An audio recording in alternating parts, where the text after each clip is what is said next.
Jueves 3 de agosto, bienvenidos a la emisión estelar de Noticiero Guatevisión. María Luisa, ¿qué tal? Buenas noches. Buenas noches, Alberto, para ti, para todos ustedes. Gracias por estar con nosotros. Vamos directo a la información. Emergencia vial en Villanueva. Hundimiento colapsa ruta al sur del país y genera caos en el tráfico. Covial interviene para reparar daños. Investigación electoral. Diligencia del Ministerio Público revela hallazgos electorales luego de 7 horas de investigación en Parque de la Industria. Y luto y exigencia. Estudiantes llevan ataúd de maestra asesinada en Antigua Guatemala. Comunidad se une en busca de justicia. Alza de precios de la gasolina afecta a guatemaltecos. Consejos para ahorrar en medio de incrementos. Expertos detallan las razones detrás de los aumentos y cómo reducir el impacto en su bolsillo. Subsidio energético ampliado. Usuarios con consumo de 89 a 125 kilovatios mantienen beneficio. Detalles del apoyo estatal y su extensión para miles de familias en esta emisión. Donald Trump en la cuerda floja. Se declara no culpable ante 4 cargos federales y enfrenta posible condena de hasta 20 años.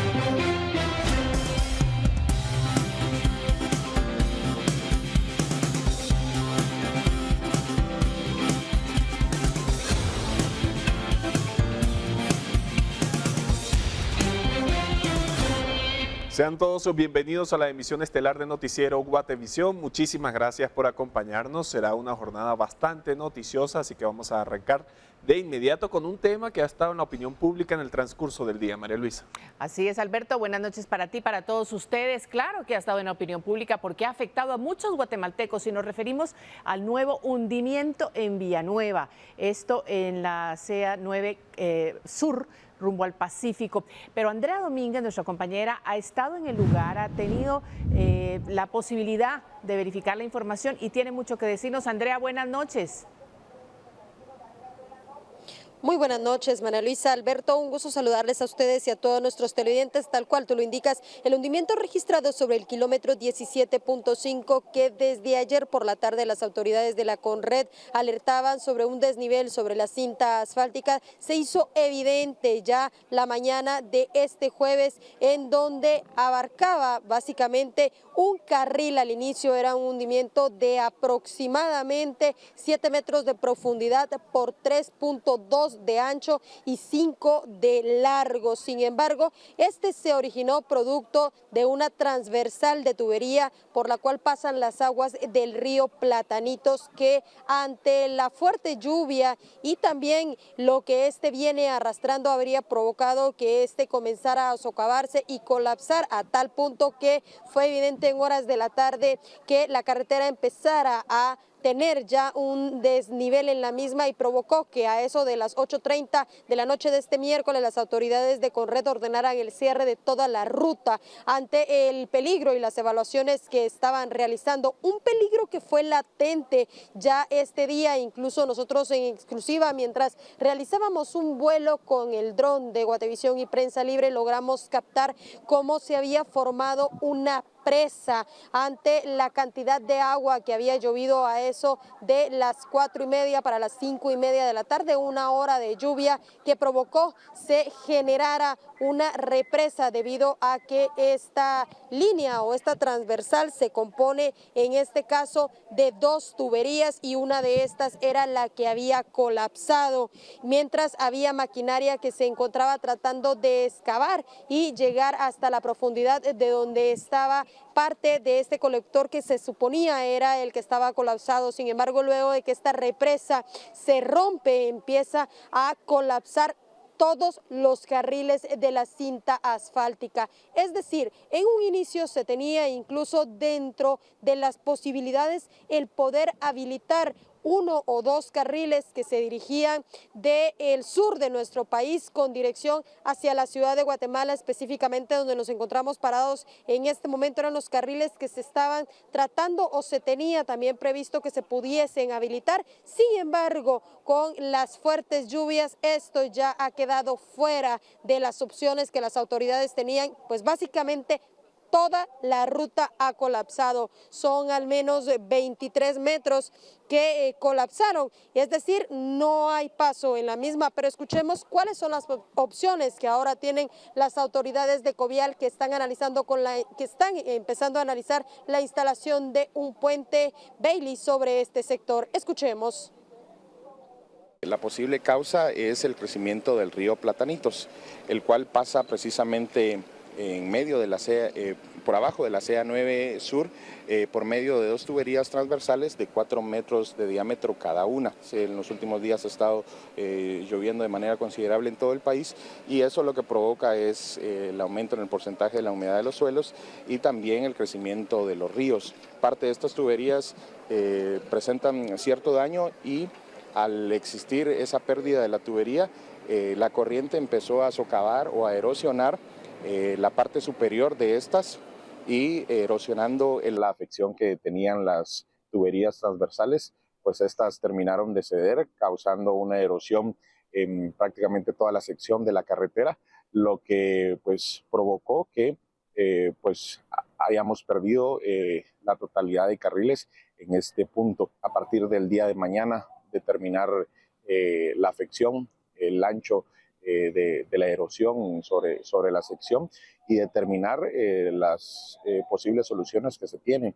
Hay que determinar la factibilidad o la viabilidad de instalar un puente tipo Bailey, esa podría ser una opción.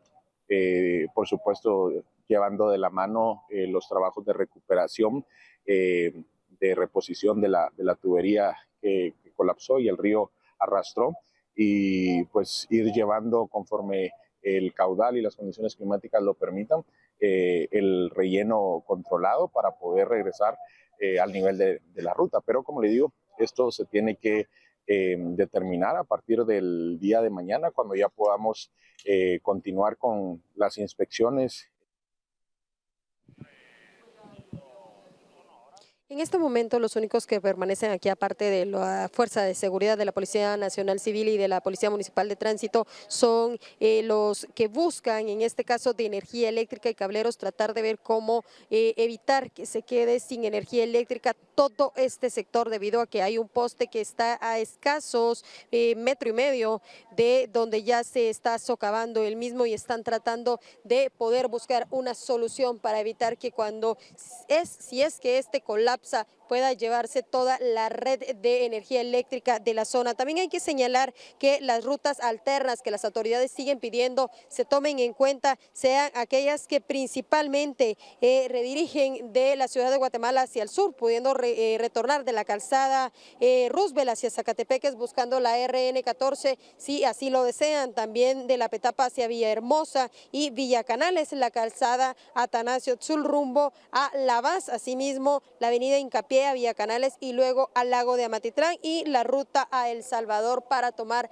La Paz, parte de las rutas alternas que han dado las autoridades, considerando que en este momento no hay una fecha estimada para que se tenga una solución a este nuevo hundimiento que se ha formado sobre la CA9 Sur, sobre el kilómetro 17.5. Esto es parte del panorama que se vive, recordándole que acá el tráfico aún continúa y hay personas que, por ejemplo, en horas de la mañana habían hecho hasta 10, 12, 13 horas en el tráfico, y es un panorama que las autoridades han pedido que si usted solía salir a las 4 de la mañana lo haga incluso con 1 hora de antelación de su hogar para lograr llegar a su destino. Esta es la información con la cual yo regreso con ustedes a Estudios Centrales, con imágenes de Carmina Montúfar y Roberto López. Reportó para Noticiero Guatevisión, Andrea Domínguez. Muchísimas gracias, Andrea, por ese reporte. Además, excelentes imágenes por parte del equipo de Guatevisión y Prensa Libre, detalles actualizados de lo que ocurre en la ruta al Pacífico. Por cierto, vamos a hablar de una cronología de esos hundimientos, porque la ruta al Pacífico registra socavones desde hace 3 años y del kilómetro 14.5 al 17 persiste el riesgo. Los colectores colapsan anualmente. El sistema de drenajes en las rutas principales y residenciales de Villanueva colapsa cada año desde 2021. Los socavones se registran en época de lluvia y exponen la debilidad de los colectores que funcionan debajo de las carreteras. La ruta al Pacífico es la más afectada y que deja en riesgo a miles de automovilistas. En longitud de 3,5 kilómetros, los socavones se han registrado desde 2021.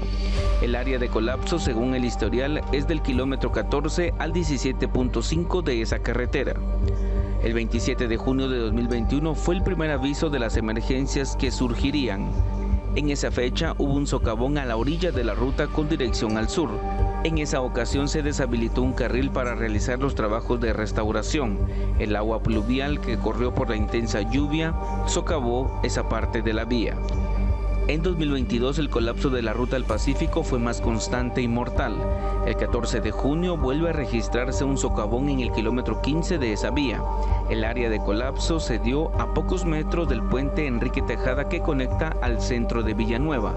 La caverna formada tenía 17 metros de profundidad. 3 meses después ocurre una tragedia. El sábado 24 de septiembre un carril de la calzada Concepción en Villanueva se hunde y el vehículo en el que viajaba una madre y su hija cae en la caverna. El socavón que se formó en la calzada Concepción estaba a tan solo 800 metros del hundimiento del kilómetro 15 de la ruta al Pacífico. Las víctimas mortales fueron identificadas como Olga Emilia Chos Ulín, de 38 años, y su hija Helen Michelle Mejía Chos, de 15. Ambas fueron inhumadas en Totonicapán. El 13 de octubre se registra un socavón en un área de esparcimiento de la colonia residencial Altos de San José, en zona 2 de Villanueva. En la actualidad es temporada de lluvia y el kilómetro 17.5 de la ruta al Pacífico ha colapsado. Los colectores que se ubican debajo de la carretera se destruyeron. La emergencia continúa. Reportó Edwin Pitán.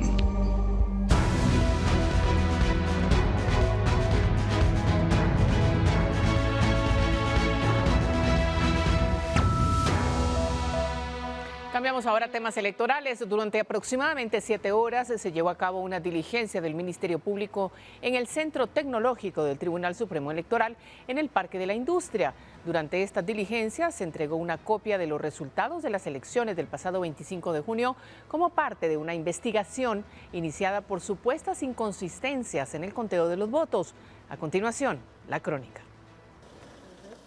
A bordo de 2 vehículos color rojo, el personal de la Fiscalía contra Delitos Electorales del Ministerio Público arribó al Salón 3 del Parque de la Industria, donde se encuentra el Centro Tecnológico y de Equipamiento del Tribunal Supremo Electoral. La intención era la extracción de los resultados de las votaciones del pasado 25 de junio, derivado de una investigación que se inició por una denuncia del Partido Valor sobre supuestas inconsistencias en el conteo de los votos que figura en las actas. La diligencia duró alrededor de 7 horas, ya que comenzó a las 10 de la mañana y concluyó a las 5 de la tarde.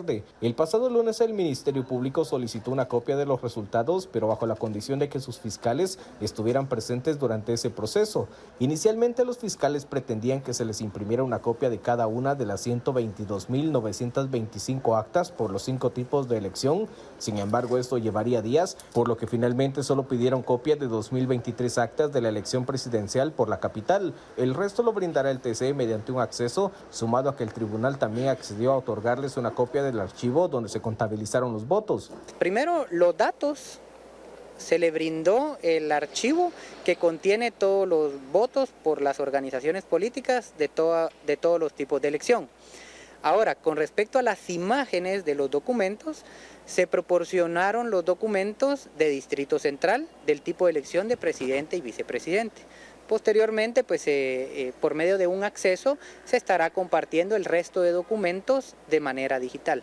En la diligencia participaron el secretario general del TSE, la inspectora general, así como el encargado de informática del tribunal. Las más de 2.000 actas físicas fueron resguardadas en una caja para iniciar con las investigaciones. En la actualidad el TSE tiene conocimiento de al menos 13 casos bajo investigación del Ministerio Público, por los cuales han solicitado información. Además del ente investigador, al Salón 3 también llegó personal de la Contraloría General de Cuentas para practicar una auditoría. Es un tema totalmente diferente del tema que se está abordando con el Ministerio Público, que fue la solicitud que ellos realizaron.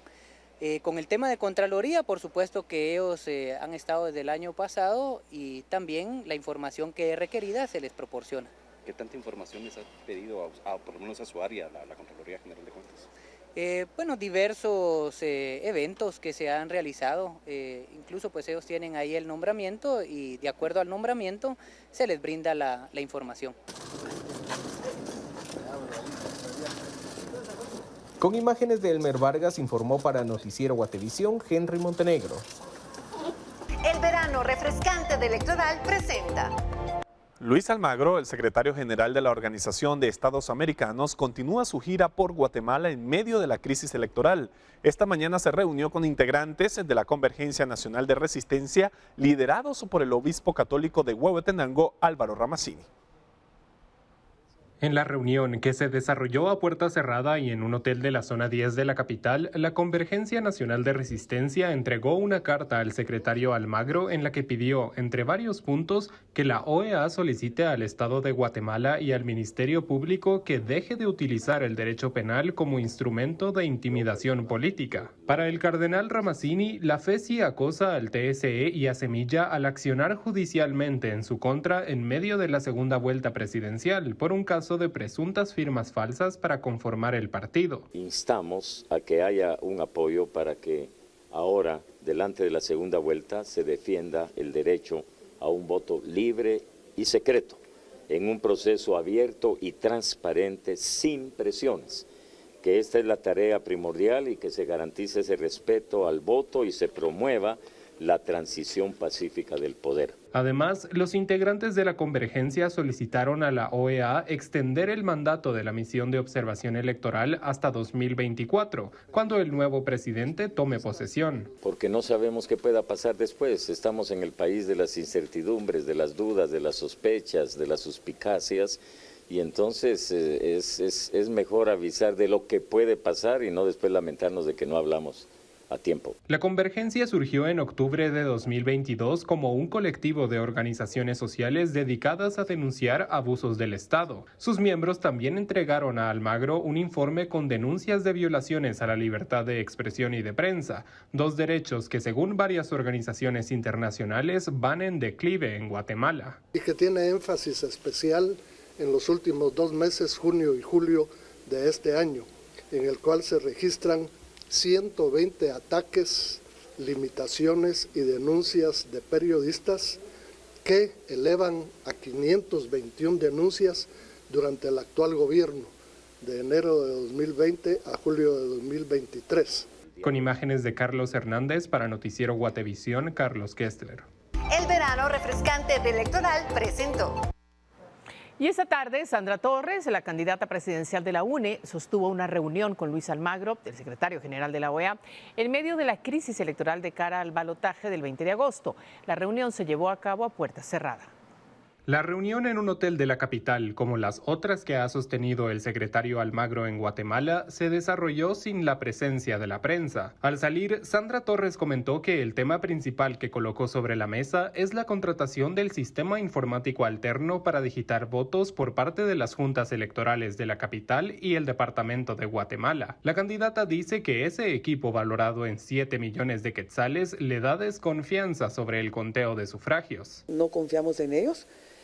No entendemos por qué compraron ellos un sistema que era innecesario, porque había un sistema nacional, famoso TREP. Ese es un mini TREP dentro del TREP general, que no tenía sentido, no tenía razón de ser, nunca dieron una explicación, entonces obviamente eso genera desconfianza. Y nos genera desconfianza los resultados. La Junta de la Capital canceló el contrato del sistema digital la misma noche de la elección, luego de que reportara fallos. No lo utilizará en el balotaje, así como tampoco lo hará la Junta del Departamento de Guatemala, que sí lo implementó en la primera ronda. Bueno, él solo tomó nota, ¿verdad? No da ninguna respuesta. Me imagino que él dará su informe y luego irá a responder. Me imagino que irá a tener una reunión hará valer nuestras preocupaciones a los magistrados del Tribunal Supremo Electoral. Pero independientemente de eso, nosotros pedimos cambio de la Junta Electoral Departamental, que estamos esperando que el tribunal nos dé una respuesta y haga el cambio antes del 20 de agosto. Torres no es la única política que critica este sistema para contar votos. Ayer, diputados del Congreso que también se reunieron con Almagro hicieron el mismo reclamo. La mayoría de los congresistas que conversaron con el diplomático pertenecen a partidos oficialistas, aliados al presidente Alejandro Yamatei. Almagro vino a Guatemala en medio de los señalamientos de la comunidad internacional al proceso electoral, que aseguran que el Ministerio Público interfiere en el balotaje y pone en riesgo la democracia por sus acciones judiciales en contra del Movimiento Semilla y el Tribunal Supremo Electoral por un caso de supuestas firmas falsas en los registros del partido. Con imágenes de Carlos Hernández para Noticiero Guatevisión, Carlos Kestler.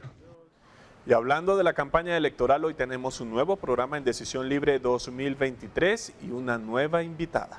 Así es, ya está con nosotros Otto Ángel para que nos cuente a nosotros y a todos ustedes quién llega esta noche a Decisión Libre. Otto, buenas noches. Hola María Luisa, hola Alberto, muchas gracias. En efecto, hoy seguimos hablando con los candidatos presidenciales y esta noche cerramos esa tanda de candidatos vicepresidenciales y presidenciales con Sandra Torres Casanova, candidata a la presidencia por la Unidad Nacional de la Esperanza. Vamos a conversar con ella de este arco argumental que ya hemos tratado de tocar, sus decisiones en lo personal, pero también su visión sobre la política del país y sus propuestas de gobierno, que es creo lo que los guatemaltecos quieren enterarse, cómo van a asumir la presidencia de la República a partir del 14 de enero, como les decía, Sandra Torres Casanova a partir de hoy a las 10 de la noche, 10:15 de la noche, como ya lo hicimos también con Bernardo Arévalo de cara a este balotaje del 20 de agosto.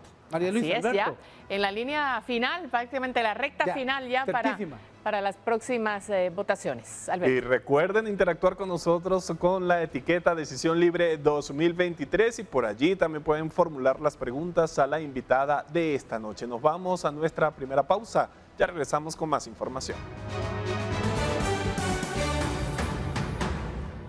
Nicolás Petro, hijo del presidente de Colombia, admite ante la Fiscalía que su padre sí recibió dinero de forma ilegal para su campaña. Los detalles los tenemos cuando regresemos.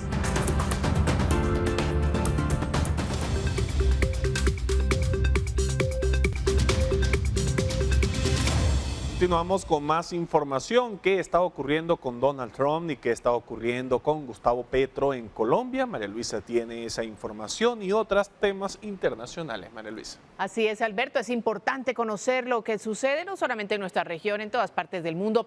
El expresidente Trump se ha declarado no culpable frente a los 4 cargos imputados en una corte federal de la capital estadounidense. En caso de ser encontrado culpable en el juicio, el aspirante a la Casa Blanca podría enfrentar una condena de hasta 20 años de prisión. Como un día muy triste para Estados Unidos, calificó Donald Trump esta jornada en la que compareció ante la justicia en la Corte Federal de Washington, D.C., en donde se formalizó la imputación de los 4 cargos por presunta interferencia en las elecciones de 2020.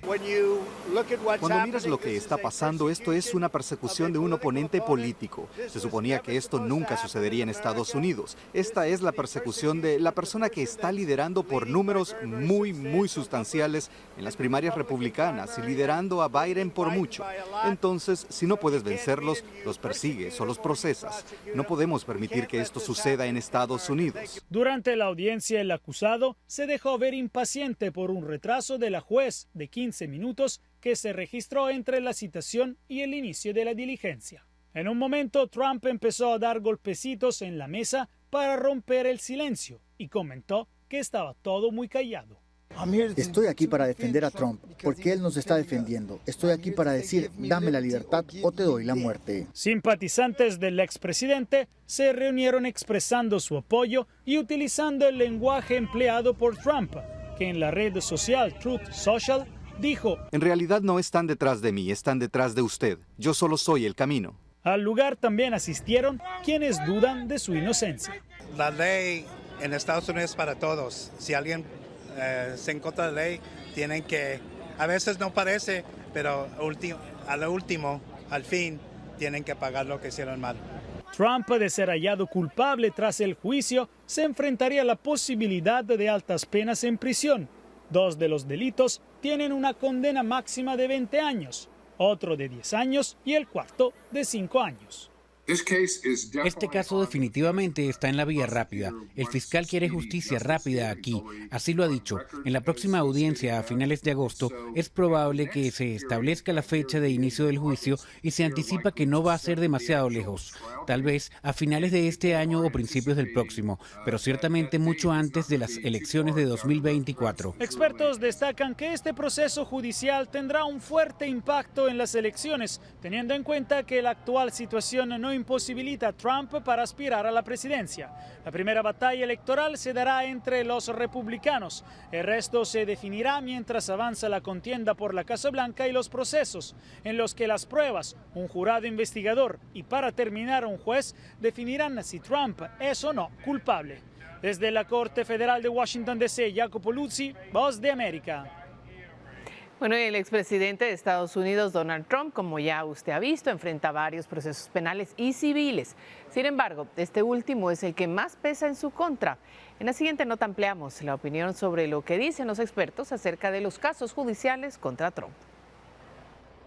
Sumando los 3 procesos penales que enfrenta en este momento Donald Trump, 2 federales y otro estatal en Nueva York, afronta un total de 78 cargos criminales, 37 en la Florida por el manejo de documentos clasificados, a los que recientemente se sumaron otros 3 cargos por intentar borrar imágenes de seguridad, 34 delitos en Nueva York por presuntamente ingresar un registro que hizo pasar como gastos legales durante su campaña electoral de 2016 y 4 en Washington D.C. por presuntamente haber intentado revertir el resultado de las elecciones presidenciales de 2020. Todas las pruebas se salieron en las vistas y los procedimientos congresional, ¿no? En frente del comité especial que se formó para investigar lo que pasó en el 6 de enero. El Departamento de Justicia se ha beneficiado de las pruebas que le ha dado ese comité. El juicio de Nueva York está agendado para el 25 de marzo y el de la Florida para el 20 de mayo, pero este caso en Washington D.C. es el más relevante.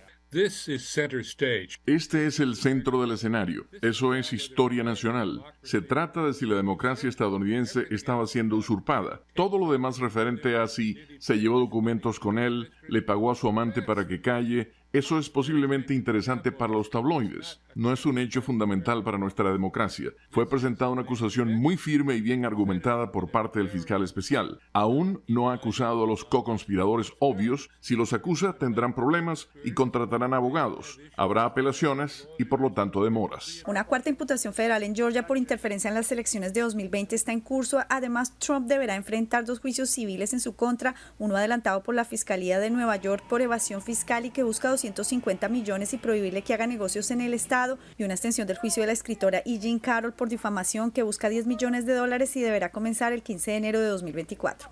Ángela González, Voz de América, Nueva York. Bueno, y vamos ahora al sur porque Nicolás Petro, hijo del presidente de Colombia, Gustavo Petro, admitió que el dinero de un condenado por narcotráfico entró a la campaña presidencial de su padre en medio de un proceso de colaboración con la Fiscalía que lo acusa de lavado de activos. Mi nombre es Nicolás Fernando Petro Burgos. Nicolás Petro, hijo del presidente de Colombia, Gustavo Petro, admitió que el dinero de Samuel Santander López Sierra, conocido como el Hombre Malboro y extraditado por narcotráfico a Estados Unidos en 2003, entró a la campaña presidencial de su padre. El mayor de los 6 hijos del presidente Petro está imputado por adquirir, invertir, ocultar, encubrir y dar apariencia de legalidad a dineros obtenidos de forma irregular, además de incrementar en forma injustificada su patrimonio. Según dijo el fiscal del caso, Mario Burgos, Nicolás habría recibido unos $102,000 al cambio de hoy de parte de Santander López Sierra. Dichos dineros, con los cuales incrementó su patrimonio económico el señor Nicolás Fernando Petro Burgos de manera injustificada, unos de ellos ingresaron a sus arcas y otros a la campaña presidencial del año 2022, donde resultó electo nuestro actual presidente, el doctor Gustavo Petro Urrego. Según la Fiscalía, Alfonso el Turco Ilzaca, un negociante acusado en el pasado de financiar grupos paramilitares y planear homicidios, también le habría entregado otra cantidad. El diputado de 37 años negaba las acusaciones, pero luego aceptó un proceso de colaboración. La justicia le había ofrecido aceptar su responsabilidad para recibir una rebaja de 50% de la posible condena. Al parecer, durante el descanso de la audiencia, el primogénito del mandatario conoció nuevas pruebas de la fiscalía en su contra y cambió de postura. Nicolás estará bajo detención domiciliaria y se comprometió a renunciar a su cargo como diputado. Por su parte, su exesposa se defenderá en libertad. El caso comenzó cuando ella lo señaló de recibir grandes sumas de dinero en efectivo para la campaña presidencial de 2022, pero que utilizó para darse una vida de lujos en la ciudad de Barranquilla. Señor Nicolás Fernando Petro Burgos, la Fiscalía General de la Nación... Bueno, y ahora más cerca de nuestra frontera, una caída de un autobús a un barranco en el estado mexicano de Nayarit. El accidente ocurrió este jueves y dejó al menos 17 personas muertas y más de una veintena de lesionados, según informaron las autoridades. El autobús transportaba pasajeros locales y migrantes. Según la prensa, se cuentan ciudadanos de India y África entre las víctimas. Protección Civil del estado informó que fueron recuperados los cuerpos de 14 adultos y 3 menores de edad. De acuerdo con los medios, el conductor se quedó dormido en el camino. Los heridos fueron trasladados a hospitales de la zona. Solo un pasajero resultó ileso. El autobús partió de la Ciudad de México con destino a Tijuana, fronteriza con el estadounidense San Diego, desde donde muchos migrantes buscan entrar a Estados Unidos. Bueno, y México protestó este jueves por las boyas desplegadas por las autoridades de Texas en el Río Grande, tras el hallazgo de un segundo cuerpo sin vida en esa zona fronteriza. En la siguiente nota de La Voz de América nos cuentan que los familiares de una de las víctimas lloran por esta pérdida. El cuerpo de Norlan Herrera fue hallado en la zona del Río Bravo, donde el gobierno de Texas colocó boyas alambradas. Estaba desesperado por cruzar a la Unión Americana, aunque su madre intentó detenerlo. Me dice, me voy a ir, y me dio un abrazo. Y a los hipotes los abrazó. Y les dio un abrazo a todos. Y me dijo, yo voy a estar bien, mami. Y se fue. Y yo le dije, no te vayas. No te vayas, le digo yo. El Grupo Beta de Piedras Negras recuperó 2 cadáveres ubicados a 5 kilómetros de distancia entre ellos. La identidad de uno todavía se desconoce. Los hallazgos causaron malestar y desesperanza entre los migrantes que permanecen varados en México. Nos están quitando la oportunidad como inmigrantes que somos. Estamos tratando de tener una mejor vida. Otros venimos porque sinceramente en nuestro país la delincuencia está abrumadora. El gobierno de México ha alertado que la colocación de estas boyas atenta contra la soberanía nacional. Ya se está demandando el que retiren esas boyas y que es violatorio a nuestra soberanía y también a los derechos humanos. Ya estamos en eso. Es inhumano que no se trata así a ninguna persona. De hecho, el gobierno mexicano ha señalado que el Departamento de Justicia de Estados Unidos ya presentó una demanda en contra del estado de Texas. Anareli Palomares, Voz de América, México. Precios de combustibles aumentan en las últimas semanas. ¿Qué podemos hacer los consumidores? Al regresar de la pausa le damos varios consejos para ahorrar.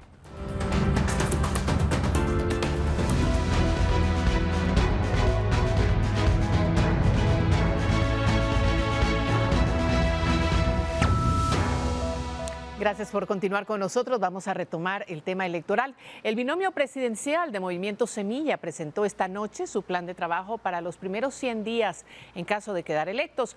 ¿Cuáles serán las acciones concretas? Los detalles en la siguiente nota. Yo voy a concentrar mis acciones de corto plazo en 4 ejes fundamentales. Y el primero es todo lo relativo a salvar a Guatemala urgentemente de la corrupción. Bernardo Arévalo y Karin Herrera, binomio presidencial de Movimiento Semilla, presentaron esta noche su plan de trabajo para los primeros 100 días de gobierno en caso de quedar electos en la segunda vuelta el próximo 20 de agosto. Estas son las 12 acciones que implementarían desde la vicepresidencia. 1. Trabajar por las comunidades con el Plan Trifinio y Cooperación Internacional. 2. Gabinete de Desarrollo Social reorientado, con beneficios para adultos mayores y cuidado infantil. 3. Innovación para el desarrollo, con programas enfocados en ciencia y tecnología. 4. Apoyo a jóvenes en la ciencia. 5. Financiamiento para la ciencia. 6. Gestionar los desechos sólidos, con el cierre del vertedero de AMSA y la apertura de una planta de tratamiento. 7. Cuidado de guatemaltecos retornados. 8. Compromisos internacionales. 9. Protección a niñas y niños retornados mediante un plan de vigilancia. 10. Prevención de la violencia sexual, explotación y trata de personas. 11. Juventud saludable mediante la prevención de adicciones. 12. Recreación sana mediante un plan de salud mental. Las acciones a partir de la presidencia están centradas en la lucha contra la corrupción, el rescate de la economía y el combate a la delincuencia. Las acciones desde la presidencia son: lucha contra la corrupción mediante presentación de denuncias, vigilancia de la ética y transparencia, y que todo gasto será público. Rescatar la economía mediante el acceso a medicamentos y farmacias públicas, rebaja al costo de la luz eléctrica y un Fondo Nacional para la Innovación y Transformación Productiva. 3. Construir un gobierno presente mediante 4 acciones. Estas son la revisión de los altos salarios en el gobierno, el programa de manejo de recursos hídricos, acciones para una vivienda digna y programas de vacunación. Frenar la delincuencia mediante la desarticulación de bandas criminales, no más extorsiones en las cárceles, control del crimen con prevención mediante el fortalecimiento de la Policía Nacional Civil, aumento de la presencia de elementos de la PNC, dignificación de la policía, control de cárceles y cárcel de máxima seguridad, plan contra la violencia hacia las mujeres y combate al contrabando. Nosotros vamos a hacer un gobierno por resultados.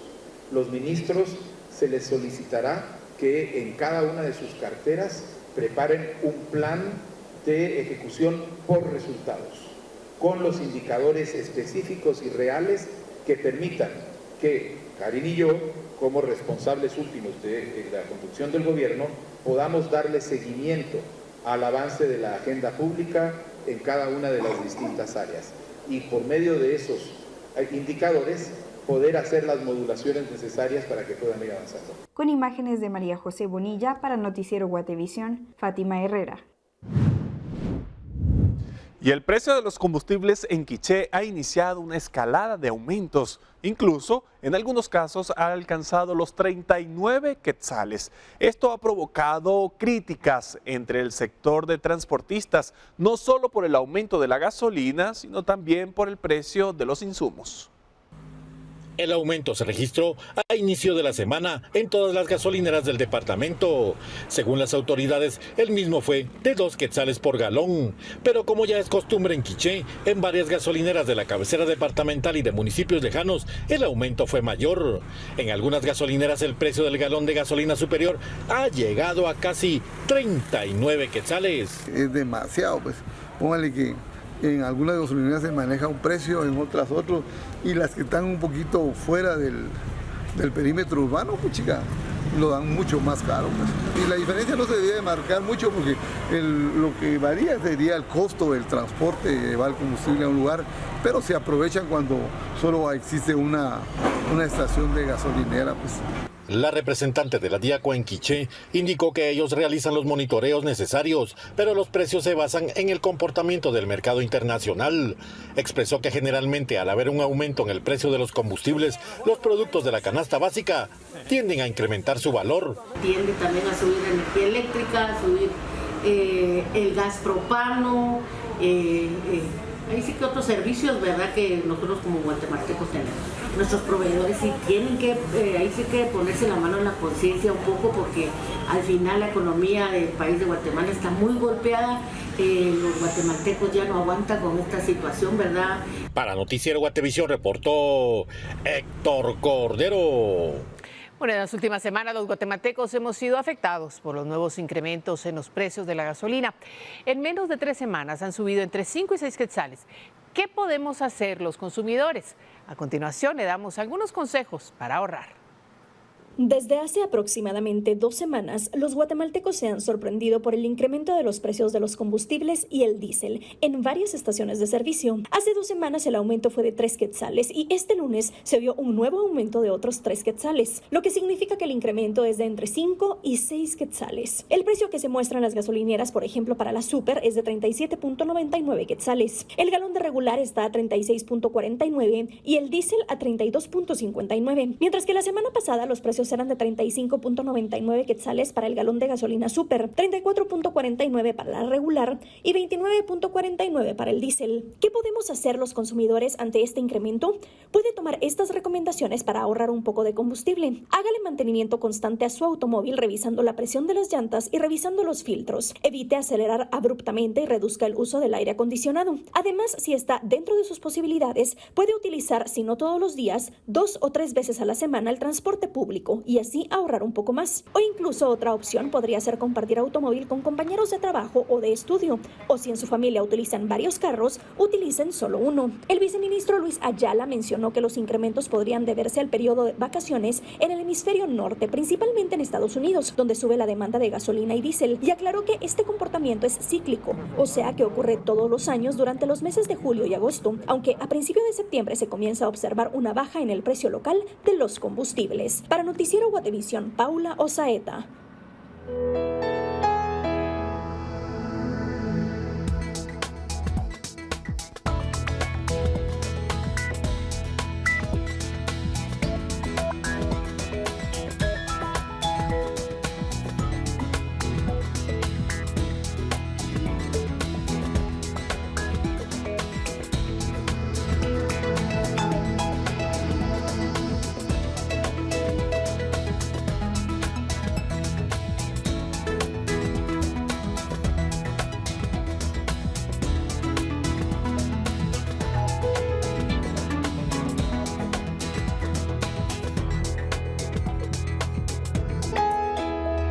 Vamos a pasar a otro tema. Una mujer que conducía su automóvil en la intersección de la avenida Petapa y la 25 calle en la zona 12 fue víctima de un ataque.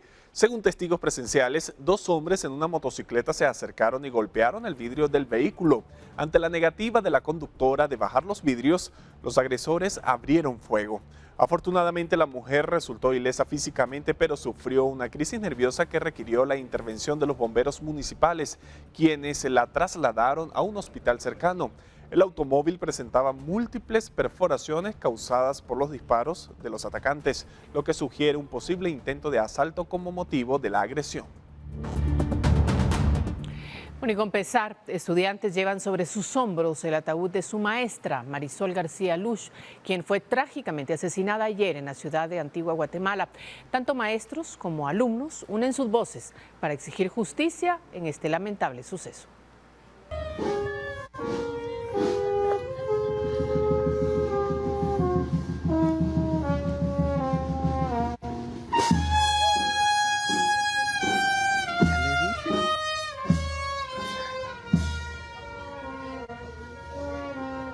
Este es el luto de los estudiantes del Instituto Normal Antonio Larrazábal de la Antigua Guatemala.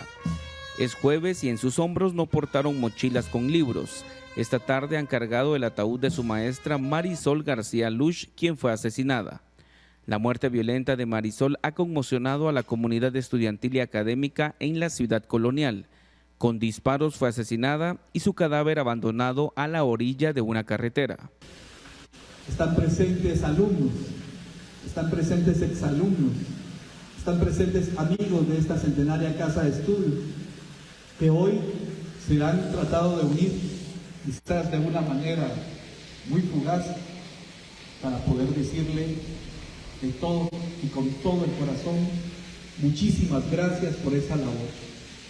Y yo quiero pedir desde ya un fuerte aplauso para la memoria de otro de nuestros 70 valores.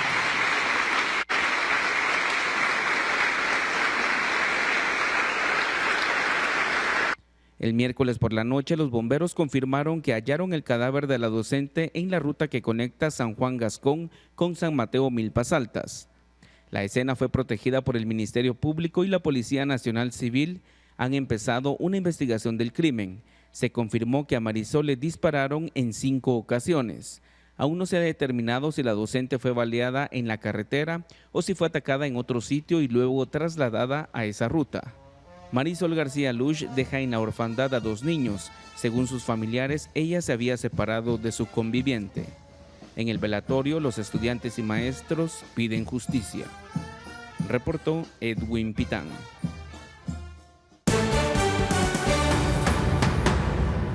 Subsidio de energía para quienes consumen entre 89 a 125 kilovatios hora al mes. Se mantendrá durante agosto. Los detalles los revisamos al regresar.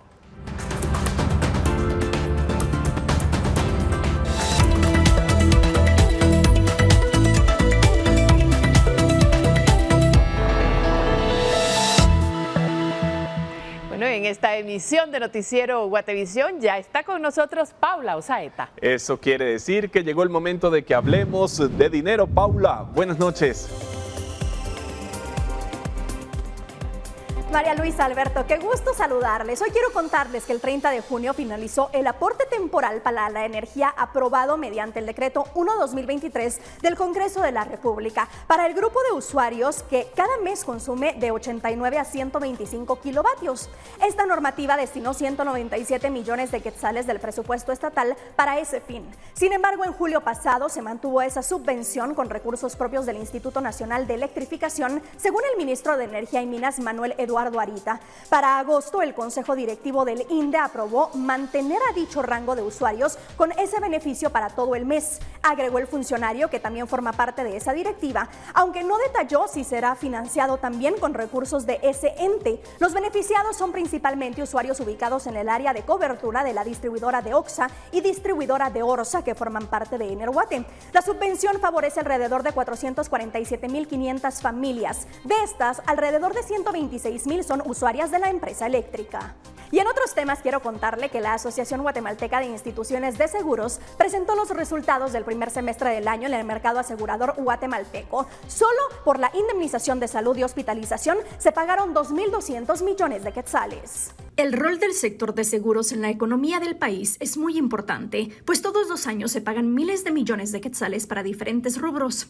Durante el 2020, con la pandemia, el sector empezó a mostrar un crecimiento. En el 2018, las primas de vida, accidentes y gastos médicos eran alrededor del 40% de las primas del mercado, pero en el 2022 llegaron a ser más del 55%, aunque Guatemala tiene la penetración más baja de Centroamérica con 1.4% del PIB. En el año 2022, la industria aseguradora pagó más de 1.100 millones de quetzales de coberturas de vida. Pagamos más de 2.200 millones de quetzales de atención a la salud y pagamos más de 1.700 millones de quetzales por daños a la propiedad. Según datos de información pública, en el 2022 se gastaron alrededor de 42.000 millones de quetzales en atenciones médicas y alrededor de la mitad fue en el sector público. Es decir, que los guatemaltecos cubrieron casi 20.000 millones de quetzales de su bolsillo. En Guatemala, 1 de cada 34 personas tiene un seguro de gastos médicos y 1 de cada 6 personas tiene un seguro de vida. Además, el 10% tiene un seguro para vehículos. Los accidentes y politraumatismos por accidentes de tránsito son la causa más alta de gasto en salud pública y puede representar hasta el 3% del Producto Interno Bruto. Es decir, esto es un problema realmente importante para la sociedad y es una responsabilidad que los guatemaltecos que conducen sus vehículos en la vía pública pueden proteger con una póliza de seguro de automóvil o de responsabilidad civil. Según Girón, en comparación con el año pasado, el mercado asegurador creció entre 12 o 13% en términos de prima. Son más de 3,5 millones de personas que tienen asegurada su vida, pero no propiedades, por lo que la Asociación Guatemalteca de Instituciones de Seguros motiva a los guatemaltecos a que busquen la mejor opción para proteger sus vehículos, viviendas o incluso negocios. Barbie, la icónica muñeca que ha conquistado los corazones de millones en todo el mundo durante más de 6 décadas, fue creada por la empresaria y cofundadora de Mattel, Ruth Handler. Y como sabe, la película se estrenó el pasado 20 de julio, generando un movimiento rosado y una máquina publicitaria. Con un histórico fin de semana de apertura, la película generó $162 millones en Estados Unidos, superando con creces los 90 a 110 millones de dólares esperados y quizás aún más sorprendente, superando su presupuesto presupuesto de producción de $146 millones. Se dice que Barbie tenía un presupuesto de marketing de $150 millones. Esto incluía un sitio web para crear pósters personalizados de Barbie, una alianza con la aseguradora Progressive Insurance, una asociación con Airbnb para crear una réplica a tamaño real de la casa de ensueño de Barbie en Malibú y una colaboración con un restaurante para crear una hamburguesa rosada. Aunque la esencia de una gran película radica en su narrativa, no se puede negar el impacto del marketing para impulsar una película hacia un éxito fenomenal. Desligado de los buenos comentarios o de las críticas que surgieron, el plan de mercadotecnia de Barbie definitivamente valió la pena, pues tuvo el fin de semana de apertura más grande del año en la taquilla de Estados Unidos y en otros países. Con estos datos me despido, pero nos vemos mañana con más en Hablemos de Dinero. Buenas noches. Bueno, aquí estamos ya preparados para mostrarles los mensajes que ha enviado a través de nuestro sistema de Guate Reporta. Esto está a cargo de Alberto Toro. Y eso es muy sencillo hacerlo para ustedes que están en casa. Solamente deben enviar un mensaje acompañado de imágenes y de videos al WhatsApp de Guate Reporta 4003-3859, un canal de comunicación muy sencillo, directo entre la audiencia y nosotros acá en Guatevisión. Te sientas, tomas tu café y de repente entra una llamada. Amor, choqué. Nunca sabes que lo necesitas hasta que sucede. CFS Corredores de Seguros presenta. Madeleine Edna Estrada nos envió el mensaje sobre la clasificación de la basura y todo el proceso que ello conlleva. La opinión de nuestra televidente hace referencia sobre la necesidad de incluir en este tema a las empresas que venden pocos productos en materiales poco amigables con el medio ambiente, tales como la utilización del plástico y todo material que no es biodegradable. Las compañías también tienen mucho que aportar para reducir la contaminación, así lo reportó nuestra televidente.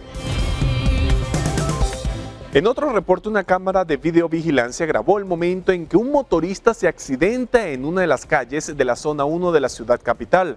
Las imágenes muestran que el piloto habría perdido el control del vehículo cuando pasa en lo que parece ser un túmulo. El hecho habría ocurrido el 2 de agosto a eso de las 9 de la noche con 13 minutos.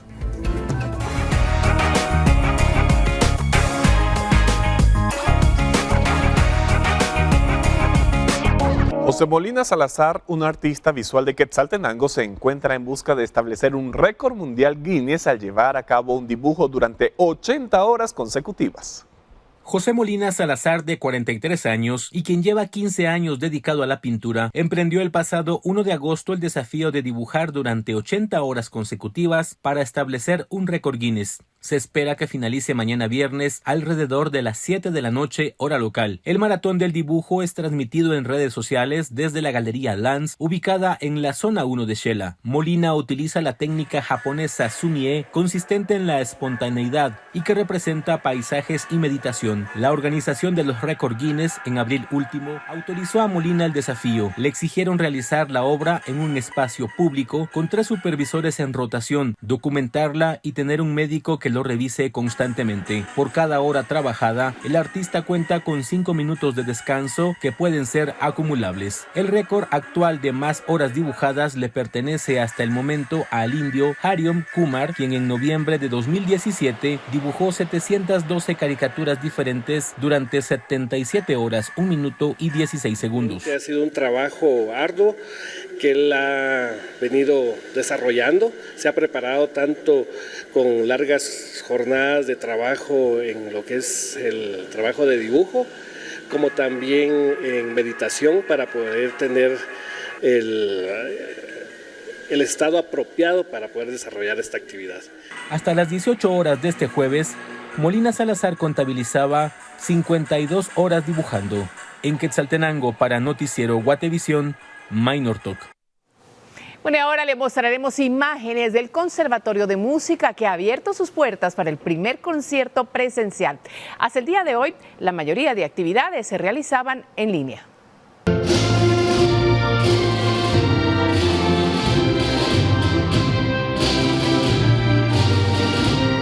En agosto se espera que se inaugure el auditorio que está en remodelación en el Conservatorio Nacional Germán Alcántara, pero este 3 de agosto celebraron en el lobby con un concierto.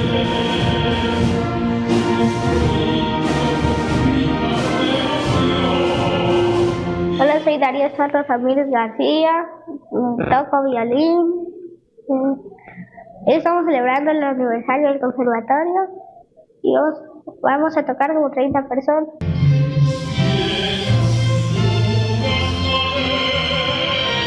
Vamos a interpretar lo que son los himnos, el himno nacional de Guatemala y el himno del conservatorio.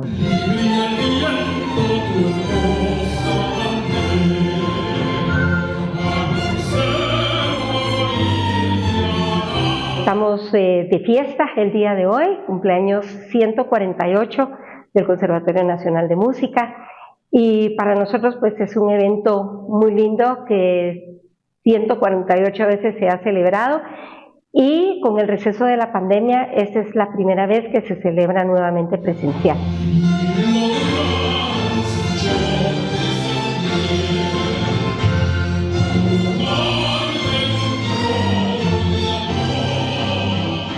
Los esperamos en las próximas actividades, que esperamos también que sean presenciales y que ustedes puedan apreciar la formación y la calidad de nuestros artistas profesionales.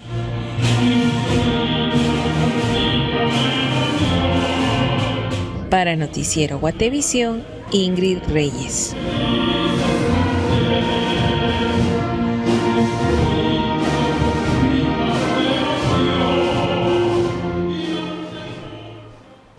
Y así llegamos al final de la emisión estelar de Noticiero Guatevisión de este jueves. Muchísimas gracias por acompañarnos. Recuerde quedarse en sintonía de Guatevisión porque inicia Decisión Libre 2023. María Luisa, buenas noches. Buenas noches para ti, para todos. Gracias nuevamente. Quédese en la señal de Guatevisión. Nos vemos mañana. Hasta pronto.